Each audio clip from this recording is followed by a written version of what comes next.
hot or not, in terms of QB rankings, Mahomes is in a category of his own. Let's say it's not a hot take, man. I mean, you look at it, Mahomes is the best quarterback of this generation. You can argue it if you want, man, but when he steps out on that field, you see what happens. So you really can't deny it. Like, yeah, you might have guys that's close 2 or 3, but anytime Mahomes goes out, said it last week, they got the best chance to win. And game on the line last week, I know they got a little penalty call at the end, but Mahomes hurt ankle, found a way to win the game. Last year was against Buffalo with 13 seconds. This year is 30 seconds. Somehow I sat there, I'm like, Mahomes is going to get in field goal range. 30 seconds? Like, it's double the time he had last year. So, he was going to lock it in. So, I'm going to say it's not a hot take. Yeah, I agree. All right. Hot or not, Kyle Shanahan can't win big games. I think that's a hot take. Obviously, he's definitely choked some games in the past. But you look at it, that game against the Eagles, I mean, he was just dealt the worst hand you could possibly ask for. Mm-hmm. You got third-string quarterback in Brock Purdy already. He goes down, UCL tear. And you get Josh Johnson, who's been in the league for 13 years. He's thrown 13 touchdowns in the NFL. He's 13 to 16 touchdown to pick ratio in the NFL. And then he goes out with a concussion. So you're basically playing with a quarterback that was able to throw the ball 5 yards to the side. So, I mean, if it wasn't in between the numbers, like it wasn't going past the line of scrimmage. So, I mean, you really can't put that on Shanahan at all. They had it close. And then the injuries, you're playing with no QB. I mean, I guess he could have went Wildcat at that point, but, I mean, there's not much you could do. The Philly team's good. It would have been a close game, even with the healthy Brock Purdy. So you look at that. I don't put that one on Shanahan, but some in the past, probably. Yeah, I was going to say, like, NFC Championship game last year, the game this year against the Chiefs, they got murdered. And then, we all know the 28-3, he was on that Atlanta coaching staff. So I don't know if you would kind of put that on him or not, but kind of has a track record of not coming up in the biggest moments. But I agree that last NFC Championship game against the Eagles was just arguably just the worst possible case scenario for them. And the last one I got for you is, hot or not, in 19 games this season, the Eagles have yet to play a fully legitimate team. I wouldn't say a fully legitimate team, but definitely in the playoffs. So I'm going to say not a hot take, but here in the playoffs, when you look at it, just their path. That last game against the Niners, you just said it. That's funny you ask, because everybody's been talking about the Mickey Mouse Eagles going to the championship. I had that on my hot or not. So, I mean, I might as well flip the question onto you and ask you what your thoughts are.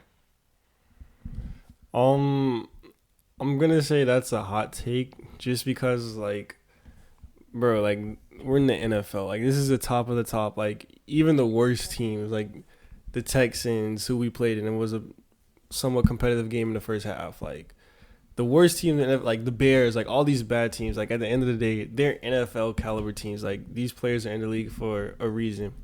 But I will say we have caught in some breaks this year. Like, only playing the Cowboys with Dak Prescott once. Now, what does that really do?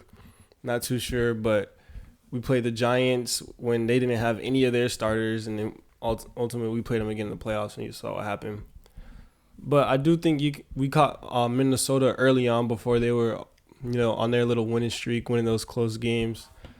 San Francisco, we didn't get them at full strength, so I mean, I believe there has been some breaks, but listen, ultimately, like, that's football. Like, Philadelphia, like, the Eagles did what they were supposed to do. Like, all these, like, breaks or situations where, like, oh, they got it easy. Like, the Eagles went out and dominated. Like, if we were to lose those games, it'd be, like, the complete opposite. Like, oh, this team is, like, so, like, how do you lose to this team? How do you lose to the 49ers with no quarterback? Like, oh, like, Daniel Jones was so good this year. Like, how do you lose to him? Like, so it's like either way, like, damn if you do, damn if you don't. Eagles just handled business when they needed to. You can say they caught a few bad breaks, but ultimately, I I would say they haven't played a legitimate. They've played legitimate teams. Every team's legitimate. Like how some of the circumstances have been, favorable. Yes, but listen, that's part of football, man. Comes down to luck. Yeah, I agree with you. Still sitting at the Super Bowl. I mean, the only real I could see argument was the San Fran game. But other than that, you're going out there early in the playoffs. You play the Giants' divisional opponent. You got the bye for the first seed. Yeah, that's also one of now the bye is that number one seed is so much more important now because having that bye, having Jalen Hurts get a little bit more healthy, although he still didn't look 100%, but obviously it helped. If we would have slipped up and lost a few more games or whatever and ended up with not the first seed, who's to say if we even have Jalen Hurts in a playoff game or if he's less than what he was against the Giants, then do we even make it this far? So it's all into perspective. I agree with you. So I mean, you basically took one of my hot or nots. So second one I got for you. Back to a kind of contract situation, man. Hot or not, the Ravens are gonna lock up Lamar this offseason. Well, that's so tricky. Lock up in terms of sign him to a contract extension, or lock up as in they're gonna franchise tag him and he's just gonna be on the roster. Contract. I mean, even if they franchise tag him, do you think he plays? No. Okay. So do you think they'll lock him up to a deal that's not a franchise tag? I don't think they will. I think that's a hot take.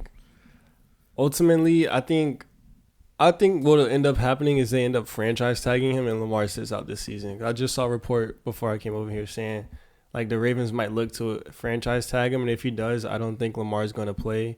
I think he sits out a year and then tries to go in free agency and have a team that actually respects his talents and find a team that will actually pay him and surround him with serviceable weapons so he can win games and perform at the MVP level that we know he is capable of.